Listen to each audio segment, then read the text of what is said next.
Hello everybody, welcome back to my channel, Simon Talks Music, where I, Simon, as you would assume, talk about music. Today I'm reviewing 10 albums in short form reviews. As always, everything I'm going to say here is just my personal opinion. I feel like some of these reviews were a little bit rushed. Some of them I put a little bit more effort into, it really depends.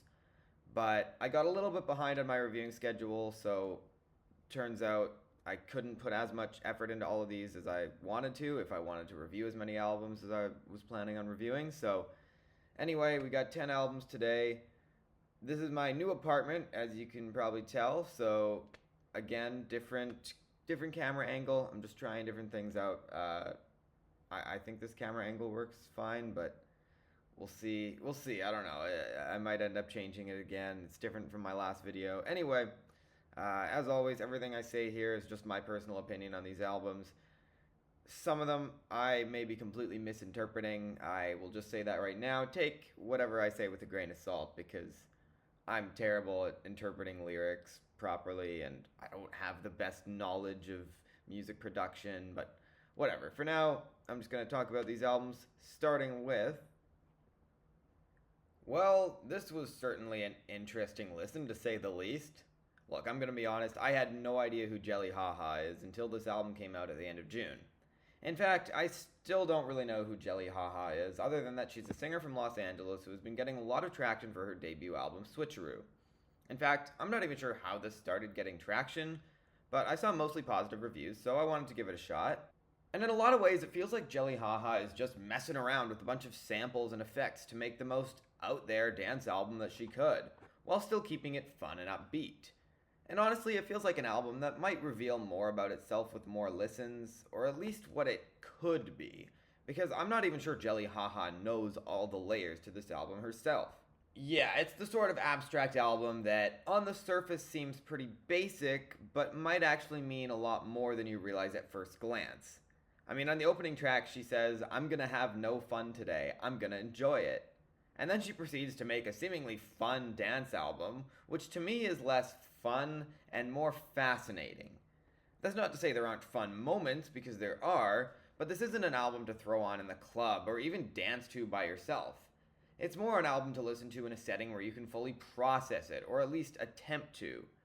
And I love the experimentation all throughout this album, from the variety of pulsating synths on Spit to the weird, just the pure weirdness of Gelliverse. That song reminds me of Back to Back by Charlie XCX, one of my favorite songs on Brat, and that's a huge compliment.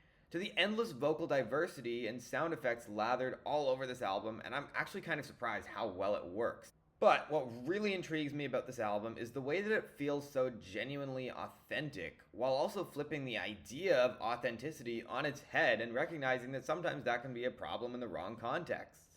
But that's potentially hidden subtext that I might be making up myself. That's the thing with these kinds of albums, where you're left wondering, what the hell did I just listen to? Where in some cases it just leads to me waffling about a bunch of shit that probably isn't even there, but I'm finding my own observations about what it could mean. But it does feel like nearly every song is kind of out there, or notably unique in some way. And not just in the ways that you would think. The second track on the album, Spit, is a song made up entirely of words starting with the letter S. We get some slightly more earnest moments, like when she emphasizes the importance of self-love while in a relationship on Bounce House.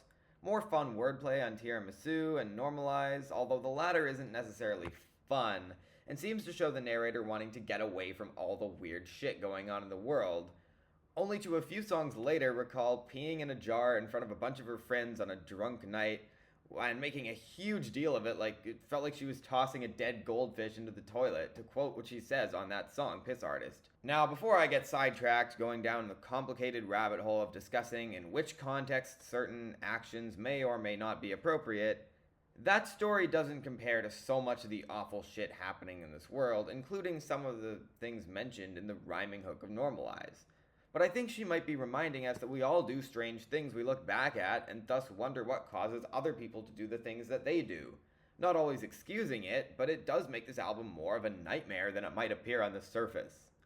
It's also, once again, a fun dance album, but not the kind you dance to. I mean, the album ends with one of the most chill house songs that I've heard in a while, Pluto is not a planet, it's a restaurant. I have no idea what the title is referring to, but it's an excellent album closer. And I'm not even sure house is the right word to describe it. It's pretty damn close to darkwave. Whatever it is, it's awesome. And I think this album has left me lost for words of what else to even say, other than give it an 8 out of 10 because of all the reasons I just mentioned throughout the review, regardless of whether or not this all even made sense. Fuck, I don't even know if the album makes sense. But I do think it might end up having a lot of replay value for me this year. Brilliant stuff. I'm so glad I gave this a chance, and I think you should too. At the very least, I think it's an experience worth having.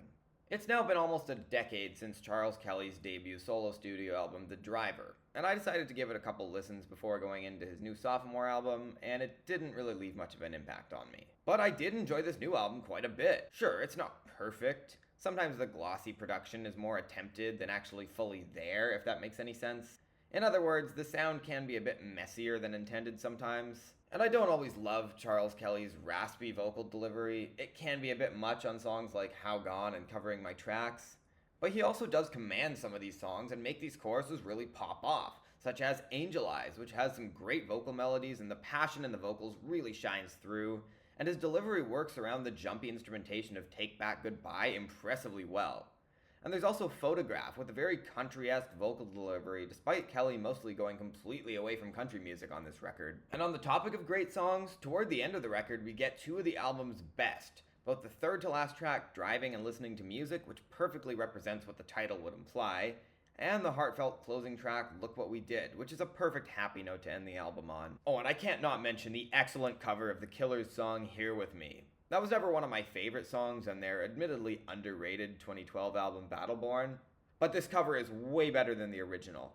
Instead of aiming for a rock edge like the Killers did, this is pure 80s pop cheese and I love it. Look, this album isn't super deep lyrically, and the songs are not boundary pushing musically, but if you love catchy pop music, this is most likely going to be up your alley. At least it certainly was for me. So I'll give it at least a solid 7 out of 10, and while I can't understand why this might not be everyone's cup of tea, I definitely enjoyed it, and I think it's worth a shot. So I wasn't really expecting much from a new Justin Bieber album in 2025. In fact, I wasn't really expecting a Justin Bieber album at all, nor was the rest of the general public as far as I'm aware. And I'll be honest, I didn't give this album much time or attention, because after 1 or 2 listens in the background, I was bored to death by this nearly hour-long project, which barely has any good choruses, and mostly just feels like I'm listening to the same song over and over again. Now maybe that's just me not listening to this enough, but I can usually tell after a few listens whether or not an album deserves my time. And while quality is completely subjective, this album does not deserve my time because it does absolutely nothing for me. Now, after 3 listens in total, I can at least say some of the instrumentals have some nice energy, even though they're not all that special to me. But Justin Bieber's vocals just aren't wowing me, and some of the effects on his vocals and the vocal layering can be really obnoxious. For example, in the song First Place, which is just way too much to handle. And I at least thought this album might have better hooks, even just scattered throughout the album, but unfortunately it's just falling completely flat for me, and by the time each song ends, it's like it never even started. Except it took a few minutes out of my life that I could have been doing something else. Yes, I know it's my choice to listen to mediocre music. Don't judge me. The production is hit or miss for me here, as sometimes the instrumentals sound nice, but there's also the issues I have with the vocal production that I just mentioned, and in some moments like Devotion, the whole mix just feels awkward, and I'm not even sure how to describe it, and it's noticeable on multiple tracks here. I mean, based on this album, it seems like Justin is probably in a much better place personally than he was years ago. At least I hope so, and if that is the case, I'm happy for him. But I also can't pretend to like this album. Very light 5 out of 10. Just being honest, this is not my cup of tea at all. So I finally decided to listen through Kesha's full album discography just recently in preparation for this review. I'd been planning on that for a while. And that initially just included the records officially labeled as studio albums, those being Animal, Warrior, Rainbow, High Road, and Gag Order. But then I decided I may as well listen to Cannibal as well, partially because I'd heard good things about it, but also because the only reason it was labeled as an EP was to screw over Kesha and keep her in her contract with Dr. Luke for an extra album. And look, I'm so happy that Kesha is now an independent artist, especially after everything she went through. But it also didn't feel nearly as weird listening to her first few albums as I thought it would. Because considering everything that happened behind the scenes, even beyond the obvious, it is hard not to wonder how much of her early music was her being authentic and how much of it was just her being what her label wanted her to be. and I honestly don't know whether or not that was the music she wanted to make. But honestly, it was pretty easy to just turn my mind off and forget that You Know Who was behind the production, maybe in part because Kesha's first two albums were really good. But then came 2012's Warrior, which felt way less anthemic and didn't have hooks nearly as strong as the best of Animal or Cannibal. And to be honest, as much as I respect her artistry on Rainbow and High Road, I didn't really like either album all that much. But Gag Order was a much more experimental album that I really liked. I didn't love it, nor have I really loved any of Kesha's albums to be honest, but it might be my favorite Kesha album to date, or more likely a close second or third behind her first two. But unfortunately, Period feels like a step back. Although this is much closer to classic Kesha, and while I think it really works in a song like Red Flag, which is probably my favorite song here, I don't think this album has a ton of standout melodies, and even in some songs that feel like they should be great, something gets in the way of that. Perfect example being Delusional, which is promising at the start before all those weird sound effects come in. And speaking of which, I don't really like the vocal effects of Glow. And Love Forever has a really annoying hook. I just don't always find the production super flattering, and Kesha doesn't bring a ton of energy to most of these tracks like she did on her first few albums. There are some really good moments. The opening track has a nice build to it, even though I don't love it as a whole. I already mentioned Red Flag, and I quite like how the album ends with Cathedral, which has a really emotional vocal delivery and arguably the best line on the album, I died in hell so I could start living again. But as a whole, this feels like a mostly forgettable pop album. Again, I'm really glad Kesha is now an independent artist, and I have a ton of respect for her as a person, and I'm really hoping the next album does more for me, because I can't go higher than a 6 out of 10 here. I can't say my expectations for this album were super high, but even despite that, this does feel like a disappointment. I hate to say it. Alright, so here's another attempt at reviewing a hip-hop album. I did this last episode with Little Sims, and I didn't love that album, and I didn't really have much to say about it, and that review kind of sucked. I knew it at the time when I recorded it too. Look, hip-hop is a genre that I want to get into and review more. And by the way, I am planning on reviewing that new Clips album, but I want to check out some of their other albums first, so it might be a while before I get around to reviewing it. But for this Open Mike Eagle album, I decided to only revisit the one Open Mike Eagle album that I had already listened to when it came out, 2023's Another Triumph of Ghetto Engineering, which I reviewed way back in my blog days, and while I'm not sure it's totally held up for me as much as I was hoping, it might be telling that I've barely gone back to it since. It is still a great album, and as far as I could tell, it didn't feel like a super deep album, and more just like a bunch of thoughts and rhymes being thrown at a wall to see what sticks. I might be wrong about that. I'll admit I didn't analyze it much, but that's just the vibe I got from it personally, which also did affect my mindset going into Neighborhood Gods Unlimited, which may or may not have been fair, not only because of my lack of knowledge and insight on that 2023 album, but also because this album feels like one that maybe isn't super deep, but also does have some notable meanings and specific points that Mike is making, which, again, were probably a common thing on this album's predecessor as well, so I should probably just shut up at this point and stop pretending to be smarter and more knowledgeable than I am.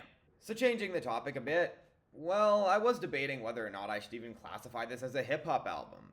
But then I realized it is a hip-hop album while also fitting into other categories. It can be a hip-hop album while also being an R&B album and an artsy electronic album.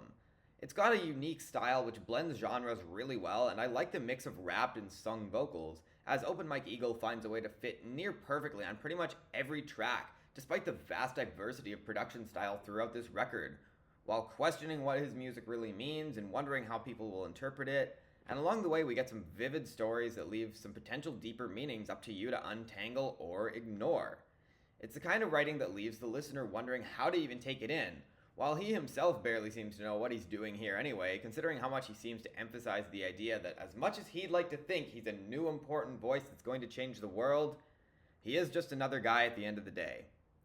And that definitely resonated with me, that's for sure. Maybe I'm completely misunderstanding this, but again, it feels like an album that leaves a lot up to the listener. Or maybe it doesn't. Maybe I'm totally wrong about all of this. But I did really enjoy this, and I can still find my own meanings and interpretations in it like I can with pretty much any album, and so can you. I feel like with hip-hop more than any genres, my reviews don't really do the albums justice, and part of me feels like I should just shut up and stop my yapping. But to quote a song from this album, I'm not being disrespectful, I just don't know what to do. So yeah, if you want some weirdly introspective hip-hop that blends genres and will leave you wanting to hit the repeat button over and over again to try and take in whatever it is you've just tried to process, and also maybe do some self-reflection, well, I'm not totally sure this fits that description, but I ended up liking this album a lot. Possibly more than its predecessor. I mean, we'll see about that, but for now this is getting an 8 out of 10, and it reminds me I want to check out more critically acclaimed hip-hop from this year. And I should probably listen to Open Mike Eagle's other stuff at some point soon, because he's 2 for 2 with me so far, the albums of his that I've heard. Great stuff. So I recently revisited 19 Masters, the debut album by Saya Gray, which I reviewed on my blog back in 2022. Now that album didn't really do much for me at the time, and looking back, I honestly think I was too generous in that review. That album has not held up well for me at all, and even the songs that I liked at the time just felt like filler to me when I listened to it in preparation for this review. So here we have Saya Gray's second studio album, which was released back in February of this year, but I just found out about it within the past few weeks. And once again, I'm reminded that Saya Gray's music just isn't really for me. A lot of it feels like fragments of songs that could have been more interesting were they just pieces of a larger whole. But most of these songs just feel like they drag on way longer than they need to, and I'm just left wondering what Saya Gray's music offers in the grander scheme of things. And that's something I hate saying, because I want to support musicians making the art they want to make, but I'm not saying she has nothing to offer as an artist, I'm just wondering what it is, because for the most part, I don't hear it. Yeah, there are some good lines, like you spend all your spare change tipping your own cup on Lineback 2022, or woke up in a heartbreak wake on HBW, which stands for Heartbreak Wake. And also on Exhaust the Topic, I've been looking for a god every day. It's a symptom of the system. Maybe it's because I've been looking for a love I've never given. And I like some of the melodies on Puddle of Me, and the experimental outro of Lineback 22, and the building tension of 10 Ways to Lose a Crown, even though the latter of those songs could have expanded on that a lot more. And you know what? Exhaust the Topic has an unexpected rock outro, which actually goes pretty hard, I'll admit. And Saya Gray is a good singer, but as a whole, I just find this to be a bit too much to try and sit through all at once. And it's not even like there are a lot of strong hooks or anything. I mean, it's experimental pop, which honestly doesn't even feel fitting to describe as pop music. It's the kind of artsy music that just kind of makes me sit here and go, oh, okay, that's cool. But it doesn't evoke any feeling or any deep admiration from me. And really, I'm just left underwhelmed. So look, all things considered, I can appreciate the artistry, but I also don't think I was missing much by not listening to this for the past 5 months. I'll give it an extremely light 7 out of 10 because of a few good moments, but even at its best, it fails to be particularly memorable. And outside of Heartbreak Wake, which is easily Saya Gray's best song to date in my opinion, of the ones I've heard, that is, I'll probably have forgotten most of this in a few months, if not sooner. This is my first time listening to an album by this 9-member girl group who I've been hearing about for a while, but now that I've finally given one of their albums a listen, I don't really feel super motivated to listen to their other albums. Look, I'll admit I didn't listen to this very much. I only listened to it 3 times, and honestly I feel like that was one too many, because if I'd listened to it one less time, I would have listened to it twice. That wasn't even funny in my head. Alright, anyway, look, this isn't doing much for me, and part of the reason I even made that joke was because I don't even know what else to say. To me, it sounds like overproduced pop music with a lack of strong hooks or personality on display from the singers, and some of these songs are actually kind of annoying, like Hi Hello with its obnoxious chorus. I don't know, maybe this just isn't for me, but I can't get past the clunky percussion, the synths that feel like they have no presence, and again, I think it sounds really overproduced. There's the occasional sort of catchy moment like Right Hand Girl or Let Love Go, but whenever it actually tries to go hard and feel anthemic, it falls totally flat, like on Batitude, which just sounds like a bad early Lady Gaga song. And most of this album just feels boring and forgettable. In other words, lifeless pop music. It's not the worst album ever, I've heard multiple albums worse this year alone, but it is kind of embarrassing if you ask me. I don't know, maybe it's just not my cup of tea. I don't listen to a lot of K-pop, and I know it's really popular, and Twice are a very popular group, even with the critics for the most part. But from the small amount of K-pop that I have listened to, I like most of it better than this. 5 out of 10, and I can't really recommend this. It seems like the reception to this album has been worse than usual for Twice, which makes me think maybe I'd like their other albums more.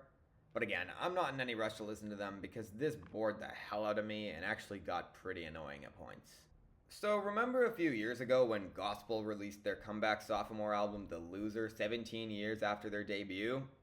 Well, if you thought that was a long gap between albums, here we have the second studio album from American metalcore band Dead Guy, following their 1995 debut, Fixation on a Coworker. Yeah, you heard that right. That's a 30-year gap. Now, I decided to check out that album in preparation for this review, and I really dug it for the most part. I'm not always the biggest fan of metalcore, but the production on that album was really strong to help accentuate the hard-hitting fury and anger displayed with such intense musicality. And this album in a lot of ways feels like more of the same. Loud, hard-hitting metalcore with lyrics full of pure rage and anger. And when that formula worked so well for them on their debut, I kind of find it hard to complain. This didn't feel as furious or maybe as musically tight as their debut, at least in the production, but those are mostly minor nitpicks. I do like a lot of the lyrics on this project, such as how the opener takes a look at some of the darker sides of human desire that a lot of us don't want to admit. Also a unique depiction of loneliness on New Best Friend, and the wish for more openness and having difficult conversations on The Long Search for Perfect Timing. All these are just my personal interpretations, by the way, I should mention. Yeah, sometimes I miss the more raw sound of the musicality on their debut, and at points the tracks can blur together a bit, but for a more modern version of this band's shtick, I think this mostly delivers. So yeah, 7 out of 10 for me, and for any fans of metalcore, I would absolutely recommend giving this a shot. This is my first time listening to Hot Milk.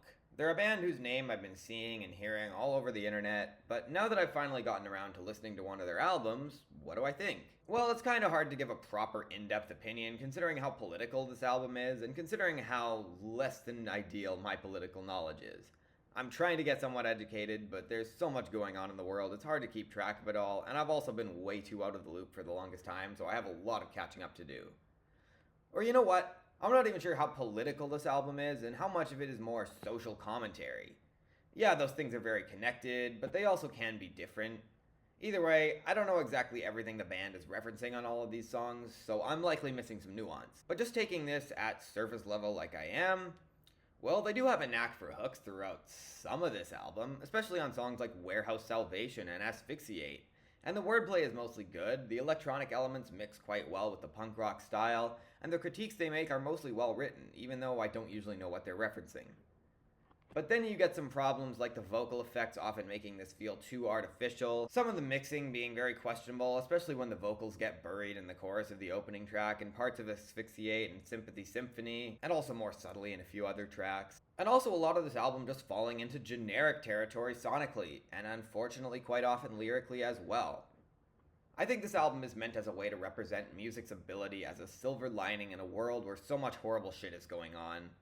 And look, I just wish this felt more alive and invigorating. It reminds me a bit of recent Bring Me the Horizon. By that I mean Sempiternal and anything since then. And if you know my opinion on that band, that shouldn't be a great sign, as it suffers from a lot of the same production elements for me. But still, if you want some catchy punk rock blended with electronic elements, I do think you can do much worse than this. So, light 7 out of 10, it's not a bad album, and again, I think they have a knack for hooks here and there, even though a lot of these songs don't go as hard as I feel like they should. But I also wouldn't be surprised if I don't remember this by the end of the year.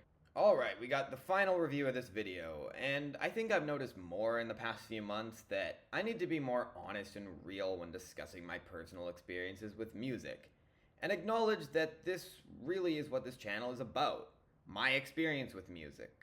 I've known for a while now that my YouTube channel is more about me than it is about the music that I discuss, and if you've been paying attention, you've probably have noticed this too. But that being said, if there's one subset of music where this might not be the case, it's mainstream pop music. And Bon Iver is about the furthest thing from it, despite Justin Vernon being a collaborator of a lot of big-name artists in the mainstream. And I think it's because my knowledge of mainstream pop music is better than my knowledge of most genres. Even then, I have a lot more learning to do, but I'm comparing that to my knowledge of other genres. Anyways, after listening to Bon Iver's first 4 albums, honestly I was surprised to find out this is only their 5th. Well, look, I would love to be able to fully back up my argument that I don't think those albums are very good, but when they're written in such a cryptic style and there's so much experimentation where any sort of meaning has to be dug really deep to find, it does all come down to interpretation. And personally, I didn't even find Forever Ago all that compelling, nor the self-titled, and especially not 2016's 22 A Million. It just often felt like any time a song had a compelling story or idea, it ended up either contradicting itself or just not really going anywhere. And personally, I found the music on those albums really boring. Honestly, if there's one good thing I can say about Bon Iver that makes them stand out to me among other bands, it's that for as much as I think 2019's I is a mediocre slog of an album to get through, it did feature the excellent song Hey Ma, the sort of song most bands wouldn't even dream to achieve in their careers. But outside of that one song, I would really struggle to find positive things to say about Bon Iver, aside from the fact that their albums were occasionally pretty sonically in certain moments, but still not anywhere near transcendent or truly magical. So now here's the first Bon Iver album in about 6 years, which I'm months late to reviewing, and once again, I'm just not all that impressed. So much of this album is built off of choppy, jumpy instrumental experimentation, where it feels like it's all just supposed to come together to create some beautiful experience, and yet for me it just doesn't.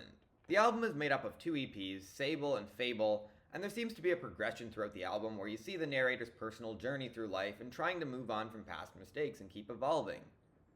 And again, I guess just like with every Bon Iver album, it's the kind of abstract art where either you click with it or you don't. And I fall into the latter category, unfortunately. And part of it is that I've never been a huge fan of Justin Vernon's vocal delivery, especially when he goes into his upper register on songs like From or Walk Home. But also the stories told in these songs just feel like they're not really saying that much, at least on the surface. And yeah, maybe there's more depth here, at least depending on how you interpret it, but it just kind of feels to me like just another Bon Iver album, where the allusion to deeper insight is there, but without any real emotional resonance for me. Yes, there are moments that I at least somewhat like, such as the Danielle Haim collab, If Only I Could Wait, which has some of the prettiest instrumentation on this album. And I like the borderline raspy vocal delivery on There's a Rhythm, and also Things Behind Things Behind Things does some interesting soul searching for probably the most interesting song here lyrically. But those are occasional moments in an album full of tracks that bore the hell out of me. And even then, those are just the moments that have something that stands out to me, even the smallest bit. I don't know, this just doesn't really coalesce into much as a whole project for me, nor do I think the individual songs stand out much. And thus, as a result, I can't really praise this much. I honestly think it's gotten worse with each listen for me, and I think I'll have to give this a light 6 out of 10. This might be their second worst album, only behind 22 A Million, if not their worst album to date. Okay, I almost forgot to record an outro, but I don't really have much more to say at this point. Thank you for watching this video. As always, again, these are just my personal opinions on these albums. Feel free to comment in the comment section down below, because you probably know more about these albums than me and have a more credible opinion. I mean, every opinion is valid on these albums, but again, just my personal opinion. Curious to hear what anybody else thinks. I think my next mini review video is probably also going to be a bit of a longer one, like 10 or 11 albums, but we'll see about that. I hopefully will get that one posted in about a week or so. I'm hoping to have this video posted fairly soon, but we'll see. I sometimes get busy with work and stuff like that. I ended up working like 40 plus. I've been working like more than 40 hours a week for the most part the past few weeks. So yeah, that might explain why some of these reviews were so rushed. But anyway, thank you for watching. I will be back with more soon.